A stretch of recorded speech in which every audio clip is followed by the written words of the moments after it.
भजन संहिता 5।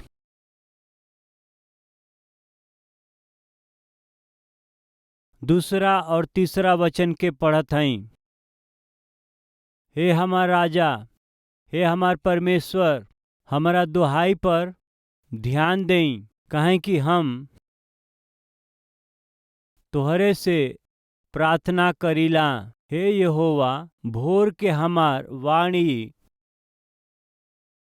तोहके सुनाई देई। हम भोर के प्रार्थना करके तोहार बाट जोहब। दाऊद के जीवन में कष्ट आइल। दाऊद विपत्ति में रहले। कारण का हवे कि दुश्मन दाऊद के मारे के बाटे। ऐसन उ कोशिश करत हमें, उनकर पीछा करत हमें। वो दुश्मन के ललकार हो सकेला, वो दुश्मन के कोशिश हो सकेला, वो दुश्मन के योजना हो सकेला। ये सब कुछ दाऊद के नींद के उड़ा दिहलस।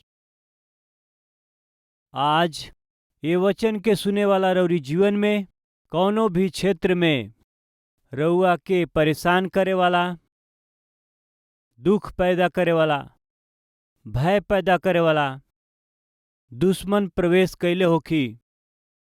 वो दुश्मन रउरी परिवार का हो सकेला, रउरी रिश्तेदारन में से हो सकेलन, राउर मित्र हो सकेलन, या राउर सहपाठी हो सकेलन, या राउर पार्टनर हो सकेलन, या सेवकाई में होके ही रउआ से बैर रखे वाला एगो सेवक हो सकेलन। हमहन के जीवन में बहुत से समय में मनुष्य हमहन के नींद के उड़ा के रखेलन, और बहुत से संदर्भ में परिस्थिति हमनी के नींद के उड़ा के रखेला। आँख में नींद रहित कर देला और शांति रहित कर देला। आज के दिन ये वचन के सुने वाला भाई और बहन, राउर स्थिति का बाटे हम नहीं जानत, या फिर रउरी जीवन में शांति रहित करे वाला आदमी के बाटे हम नहीं जानत। बाकी ऐसन स्थिति और ऐसन आदमी संभवतः रउरी जीवन में होखी हन। जवन आशीष रउआ के मिले के चाही वो आशीष के रोके वाला ना मिल पावे। जवना के रउआ के पावे के बाटे उ रउआ न पाई करे वाला। जवना मंजिल पर रउआ के पहुँचे के बा वहाँ रउआ के पहुँचे ना देवे वाला। जवना घर के रउआ बनावल चाहत हई वो घर के ना बनावे देला। जवना जमीन के, खेत के, वाहन के रउआ खरीदल चाहत हई ओके खरीदे ना देला। जवन रउआ के मिले के चाही ओकरा के रोके वाला। उ नौकरी हो सकेला, व्यापार में लाभ हो सकेला, रउरी बेटी का विवाह हो सकेला। केहू न केहू कौनो तरह से रउरी ऊपर हमला करत रहेलन जा। रउआ के उ सतावत रहेलन जा, रउरी मार्ग में उ रुकावट बनल करेलन जा, जेकरा कारण रउआ के जहाँ पहुँचे के बा ना पहुँच पाइला। रउआ जहाँ बानी वहाँ पड़ला रहला के स्थिति के लेके आवेलन। दाऊद के जीवन में भी विपत्ति आ गई, संकट आ गई। केकरा कारण? शत्रु के कारण दाऊद के हत्या करे के बा, दाऊद के सिंहासन से नीचे गिरावे के बाटे, दाऊद के शांति से ना रहे देवे के बा। हाँ, इस शैतान के युक्ति है। परमेश्वर के बच्चा हमनी का खुश रह जाए, शैतान के ना भावेला। हमनी का खुश रह जाए अच्छा ना लगेला।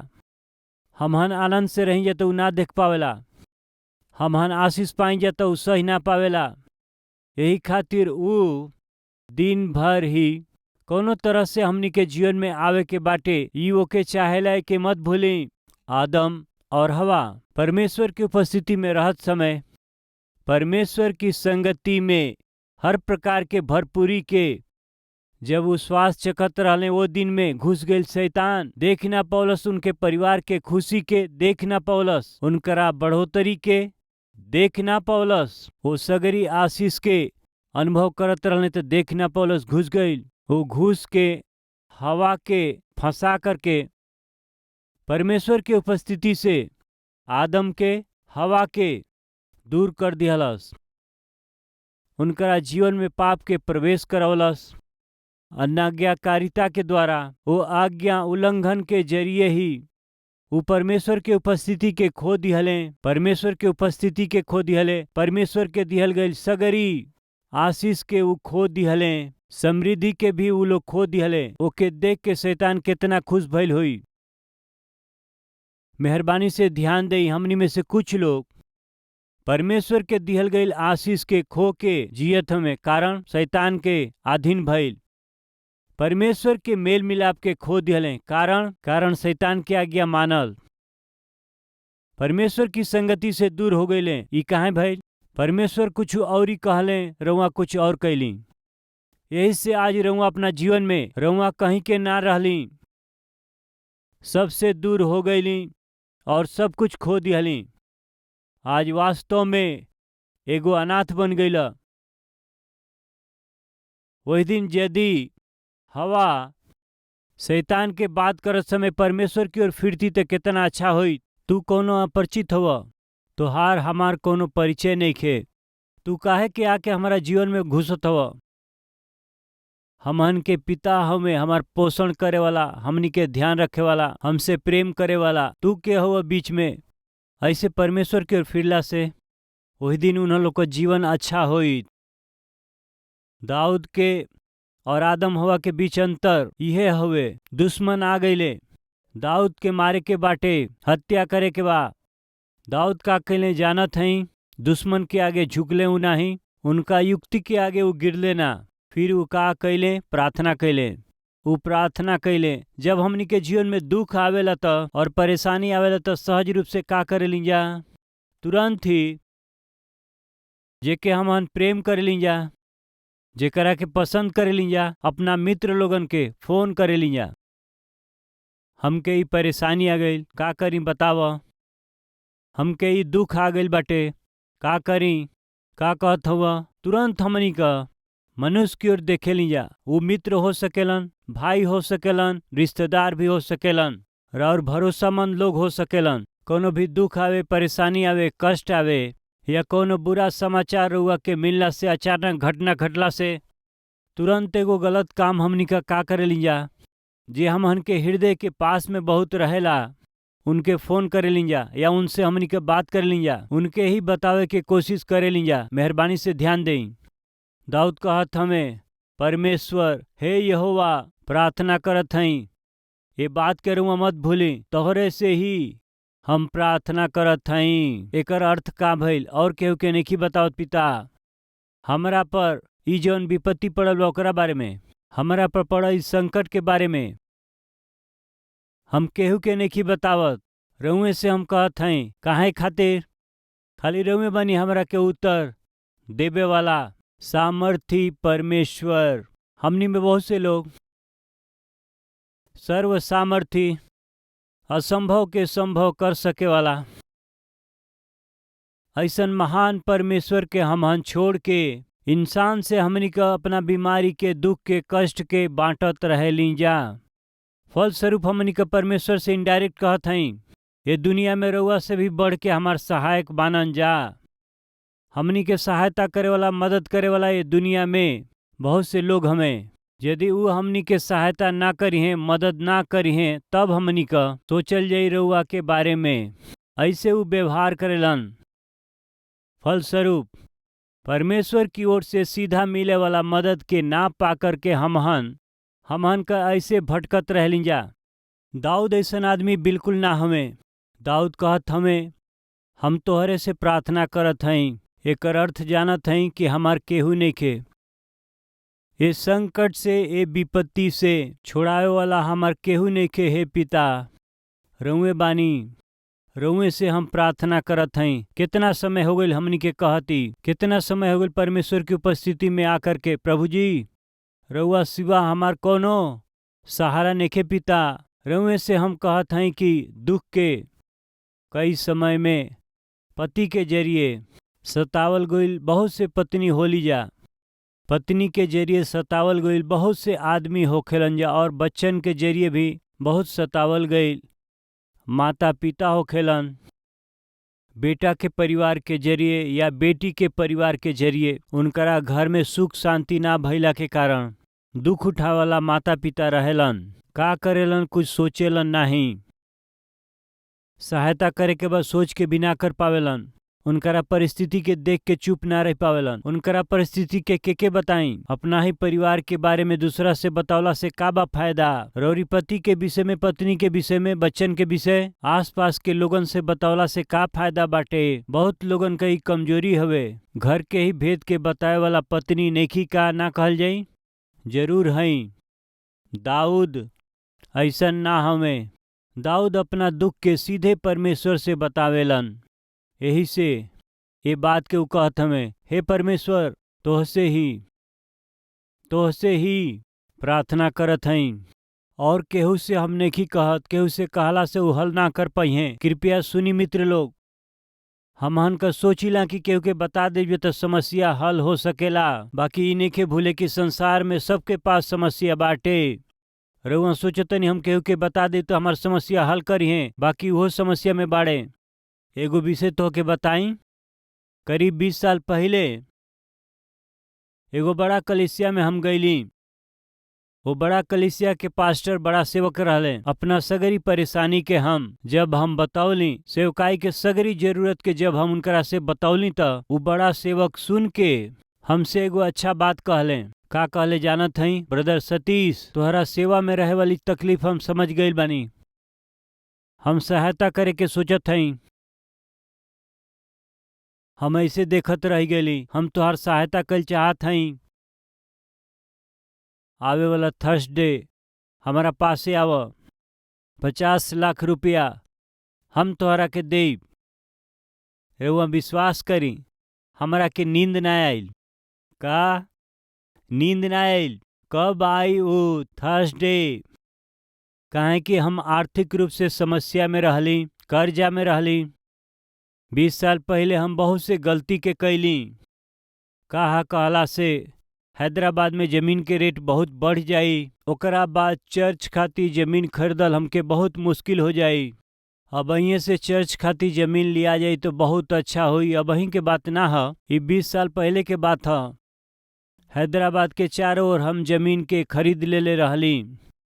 एडवांस तो हम दे देले रहली, बाकी ओकरा बाद जवन देवे के रहे ना दिहली। वो एडवांस दिहला के विषय में और बाकी दिहला के प्रक्रिया में हम कर्जा ले ली हली। हमारा सेवकाई के कारण, हमारा दिहल गई संदेश के कारण ही हमसे प्रेम करे वाला बहुत से लोग 50,000, 30,000 ऐसे कर्जा दे चल गए। हम कर्जा में पड़ गईली और उस समय कर्जा चुकावला के परिस्थिति ना रहे। सिर उठावे के स्थिति नहीं खे। जे कर्जा देले बा उनसे आमने सामने मिले के स्थिति ना रहे। बहुते दब गई रहली, परेशान हो गई रहली। ऐसन समय में एगो सेवक कहत हमें, हम तोहार सहायता करब, आवे वाला गुरुवार के तुम मिला, 50 लाख देब। बहुते खुश बनी। हे प्रभु, हमारी सगरी परेशानी के, हमारा आर्थिक तंगी के रउआ दूर करत हई। एगो सेवक के जरिए रउआ जवाब देत हई। हम बहुत ही खुश हो गईली। वो सेवक से मिले खातिर हमारा पास रास्ता खातिर, खर्च खातिर पैसा ना रहल। रउआ विश्वास करी, वो सेवक के कलिसिया तक हम चल के ही गईली। उस समय खातिर हम ताकत रहली।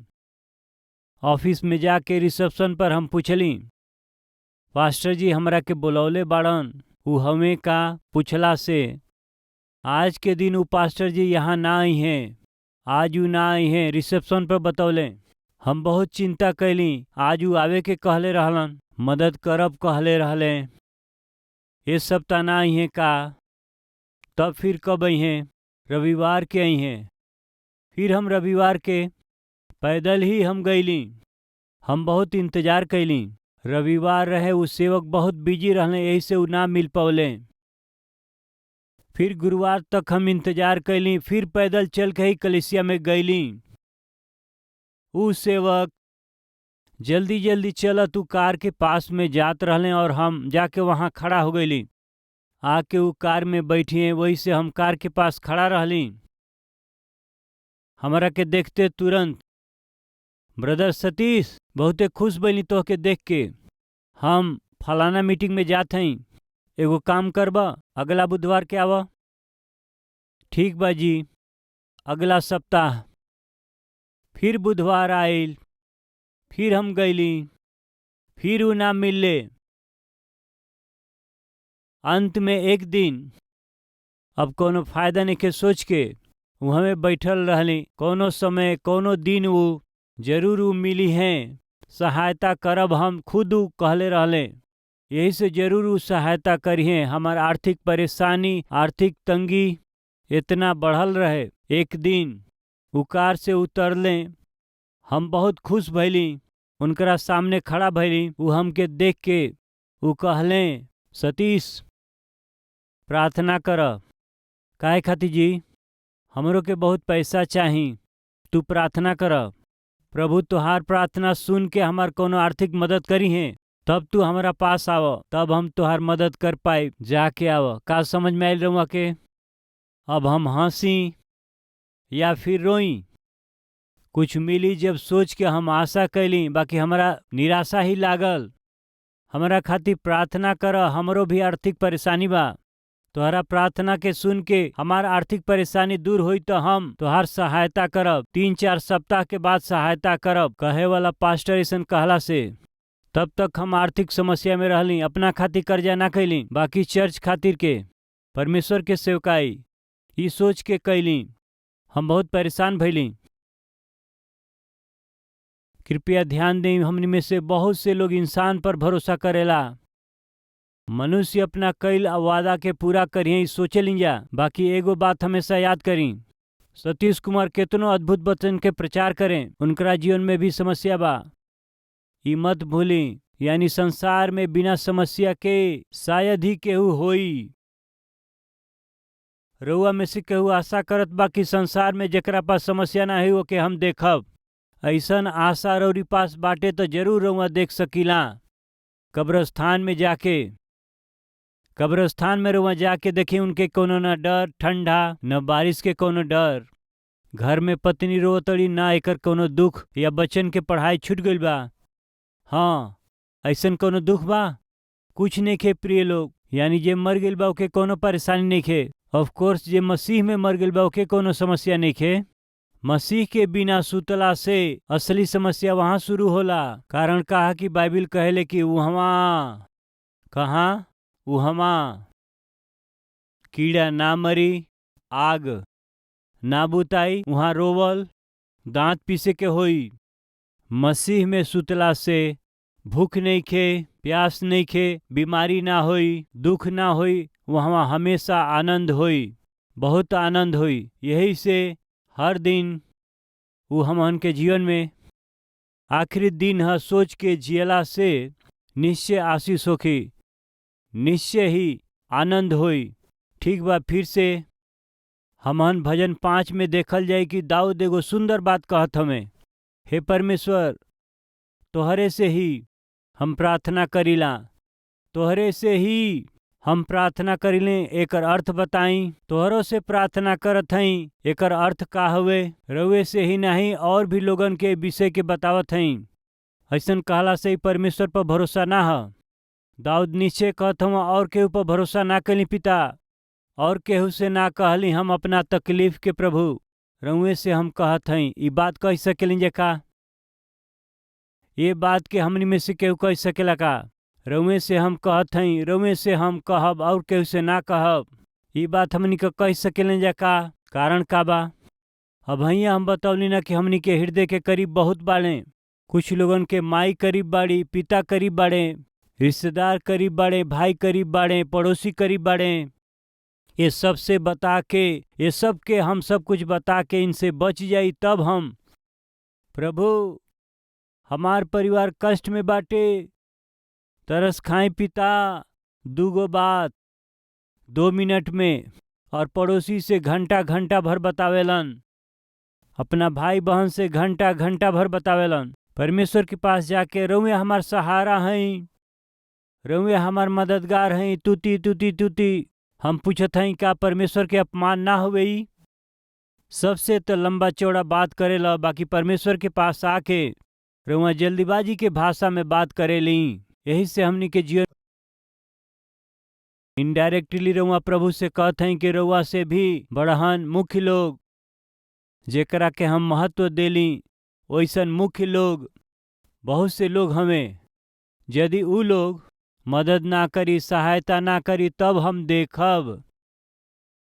ऐसन स्वभाव परमेश्वर के बिल्कुल पसंद ना हो। दाऊद कहत हूँ कि जे लोग रउआ पर भरोसा करेला उ सब लोग, कुछ लोग ना कहत हमें, जवन लोग भरोसा करी हन जा, जवन लोग रउआ पर भरोसा करी, रउआ काला हो सकिला, गोरा हो सकिली, राउर जाति कुछ हो सकेला, रउआ कोनो प्रांत के हो सकिला, कोनो परिस्थिति में रउआ हो सकिला। परमेश्वर पर भरोसा कैला से उ रउआ के समाधान दी है, शांति दी है। उतने नहीं, वो उनकरा के रक्षा करी है और निरंतर उन्हन लोग के यानी हमेशा प्रभु रउआ के आनंद के बटी हैं। ऐसन अनुग्रह प्रभु हम सब के अनुग्रह करके दें। आई जा प्रार्थना करी जा।